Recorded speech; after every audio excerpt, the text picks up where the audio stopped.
Pernah nggak sih Anda ngerasa sibuk seharian, tapi kok kayaknya nggak ada hasil yang benar-benar penting gitu? Wah, itu kayaknya pengalaman banyak orang ya di zaman sekarang ya. Iya kan? Nah, di tengah dunia yang penuh distraksi ini, kemampuan buat fokus yang benar-benar dalam, itu jadi makin langka, tapi justru makin berharga juga. Setuju banget. Makanya di pembahasan kita kali ini, kita bakal coba gali lebih dalam nih soal konsep deep work atau kerja mendalam ini. Sumbernya cukup menarik, terutama dari Cal Newport ya. Betul, kita mau coba bedah bareng. Sebenarnya, apa sih deep work itu? Terus kenapa kok ini penting banget katanya bisa jadi kekuatan super di era ekonomi sekarang? Dan yang paling penting mungkin ya, gimana caranya Anda juga di rumah bisa mulai mempraktekannya, meskipun jadwal rasanya padat banget. Oke, kita mulai dari dasarnya dulu kali ya, definisinya. Jadi kerja mendalam itu bukan sekedar sibuk ngerjain banyak hal. Bukan itu. Ini lebih ke aktivitas profesional yang kita lakuin pas lagi konsentrasi penuh. Bener-bener fokus, nggak ada gangguan. Sampai mendorong kemampuan kognitif kita ke batasnya gitu ya. Iya, sampai mentok gitu. Nah, hasilnya itu biasanya berupa nilai baru, skill kita jadi nambah, dan susah ditiru orang lain.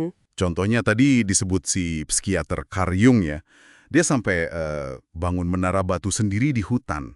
Itu kan kayaknya niat banget buat nyari fokus. Ekstrem sih emang. Tapi itu nunjukin betapa seriusnya dia soal fokus ini. Dan nilainya itu wah gede banget. Pertama, ini penting buat belajar hal baru yang susah tapi cepat. Oh ya, kayak gimana tuh? Ada contoh di sumber Anda namanya Jason Ben. Dia kayak mengunci diri gitu buat belajar coding. Hasilnya, gajinya naik berkali-kali lipat cuma dalam setengah tahun. Gara-gara skill baru dan kemampuan fokusnya itu. Wow, keren banget itu. Terus, apa lagi nilainya? Kedua, buat ngasilin karya yang kualitasnya top banget, butuh kedalaman. Kayak David Heinemeier Hansson yang bikin Ruby on Rails, atau Nate Silver, si analis data. Iya ya, nama-nama besar itu ya. Jadi di era sekarang, di mana kita saingannya sama orang terbaik di dunia, fokus mendalam ini jadi kunci gitu ya. Tepat, istilahnya kan superstar effect. Kedalaman itu yang membedakan. Dan menariknya lagi nih, kerja mendalam ini juga bikin kita lebih puas sama kerjaan kita. Ada rasa bermakna gitu. Oh gitu? Kayak pengrajin gitu ya, yang fokus bikin sesuatu, terus ngerasa puas banget sama hasilnya. Persis. Kayak contoh Rick Furrer yang bikin pedang Viking itu, dia nemuin makna di keahliannya. Nah, kerja pengetahuan juga bisa gitu. Kalau dilakuin dengan fokus dan keahlian, ada penjelasan neurologisnya juga loh, soal mielin dan jalur saraf. Sama psikologisnya juga ya, kayak masuk kondisi flow gitu. Bener, kondisi flow, terus ngurangin attention residue. Jadi otak kita nggak kepikiran kerjaan sebelumnya, pas pindah tugas, lebih bersih fokusnya. Oke. Jadi nilainya jelas banget ya. Tapi, nah ini dia, kalau sepenting itu kok malah makin susah ya kita ngelakuinnya? Makin langka gitu rasanya. Nah, ini bagian menariknya. Salah satu sebabnya ya kita ini kan cenderung milih jalan yang paling gampang saat itu juga. Principle of least resistance istilahnya. Maksudnya? Ia lebih gampang balas chat atau email yang masuk detik itu juga kan, daripada nahan diri buat tetap fokus sama tugas yang butuh mikir lama, godaannya gede, buka. Nah, ditambah lagi, di banyak kerjaan kantoran, ngukur produktivitas itu kan agak abu-abu ya. Nggak sejelas misalnya, pabrik bikin berapa barang. Iya juga sih. Terus efeknya apa? Efeknya, banyak yang ngukurnya dari kelihatan sibuk. Balas email cepet, aktif di grup chat, itu dianggap produktif. Padahal, itu bisa jadi malah mengganggu kerjaan yang beneran butuh fokus dalam. Si penulis George Packer aja sengaja nggak main Twitter biar bisa fokus nulis. Wah, kontras banget ya sama kebiasaan sekarang. Belum lagi budaya kantor yang maunya kita nyambung terus. Terus tren kantor terbuka itu loh. Iya, open office. Katanya sih biar gampang ngobrol, biar ada serendipity, ide muncul tiba-tiba. Tapi ya kenyataannya malah susah banget buat fokus kalau kanan-kiri ribut atau banyak lalu lalang. Benar banget. Jadi niat baik malah bikin susah fokus ya. Anggapan kalau semua yang berhubungan sama internet, sama teknologi baru, itu pasti bagus dan perlu. Nggak kritis lagi lihat dampaknya ke kemampuan kita buat kerja beneran. Jadi kita terima aja gitu ya distraksi digital sebagai bagian dari hidup? Kurang lebih gitu, makanya tantangannya banyak banget. Oke, jelas tantangannya nggak sedikit. Terus gimana dong solusinya? Sumber-sumber kita ini kan ngasih strategi juga ya buat ngembangin kemampuan deep work ini? Iya, ada beberapa strategi kunci nih.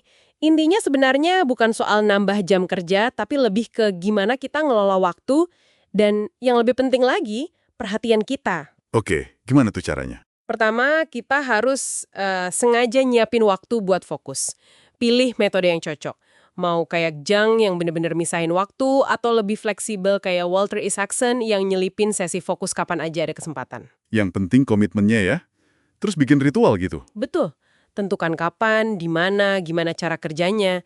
Kayak J.K. Rowling yang nyewa kamar hotel buat nulis buku terakhir Harry Potter itu kan, cari benteng kita sendiri lah. Nah, setelah waktunya ada, eksekusinya gimana? Penting buat fokus ke satu atau dua tujuan yang paling penting aja. Wildly important goals. Terus, ukur prosesnya bukan cuma hasilnya. Jadi, ukur berapa lama kita berhasil deep work, jangan cuma nunggu hasilnya jadi. Ini lead measure namanya. Oke, jadi ngukur usahanya ya, bukan cuma hasil akhir. Menarik. Terus apa lagi? Selain fokus pas kerja, istirahat itu juga penting banget. Jangan dianggap sepele. Akhiri hari kerja itu dengan tegas. Ada namanya shutdown ritual. Gimana tuh shutdown ritual? Jadi, sebelum benar-benar selesai kerja, kita review kerjaan yang belum kelar, rencanain buat besok, terus cara sadar bilang ke diri sendiri, oke, kerjaan buat hari ini udah selesai. Biar otak kita bisa istirahat beneran. Oh, biar nggak kepikiran terus ya. Masuk akal? Ini kayaknya nyambung sama teori pemulihan perhatian itu ya. Iya, attention restoration theory. Istirahat, apalagi yang jauh dari layar atau deket alam, itu bisa mulihin kemampuan fokus kita. Makanya penting juga buat ngelatih diri biar tahan sama rasa bosen, nggak dikit-dikit buka HP.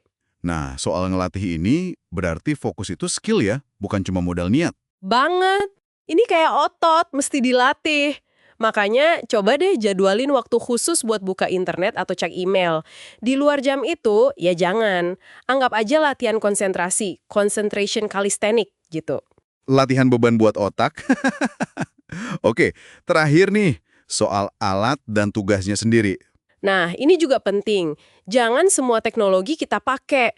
Pakai pendekatan pengrajin. Tanya dulu, ini alat beneran penting banget nggak sih buat kerjaan inti kita? Manfaatnya lebih gede nggak dari gangguannya? Jadi selektif gitu ya, kayak petani milih alatnya. Iya, sama juga buat tugas. Kita mesti bisa bedain mana kerjaan dangkal, kayak balas email nggak penting, urusan admin, mana kerjaan dalam. Terus coba batasi waktu buat kerjaan dangkal itu. Termasuk ngelola email ya. Kayaknya ini momok banyak orang. Iya, coba deh kalau bisa selesaikan email dalam satu balasan, terus gak usah ngerasa wajib balas semua email, apalagi yang nggak jelas atau nggak penting-penting amat. Oke, sip. Banyak banget nih tips praktisnya. Jadi kalau ditarik kesimpulan ya, deep work ini benar-benar skill fundamental yang bisa dan sebenarnya perlu banget kita latih di era sekarang. Bukan cuma biar karir makin oke, tapi juga biar kerjaan kita terasa lebih bermakna dan bikin puas ya. Tepat sekali. Ini bukan berarti kita jadi anti teknologi loh ya, sama sekali bukan. Tapi lebih ke gimana kita ngendaliin teknologi itu secara sadar ya. Biar kita yang pegang kendali atas waktu dan perhatian kita sendiri. Persis, mengarahkan fokus kita ke hal yang benar-benar penting buat kita. Oke, nah sebagai penutup nih, buat Anda yang dengerin, coba deh renungin sebentar. Ada nggak satu aja perubahan kecil yang bisa Anda mulai lakuin hari ini buat ngurangin sedikit kerjaan dangkal dan ngasih ruang lebih buat kerja mendalam? Apa nih menara bowlingen, tempat atau cara pribadi Anda buat bisa mikir dan kerja benar-benar fokus?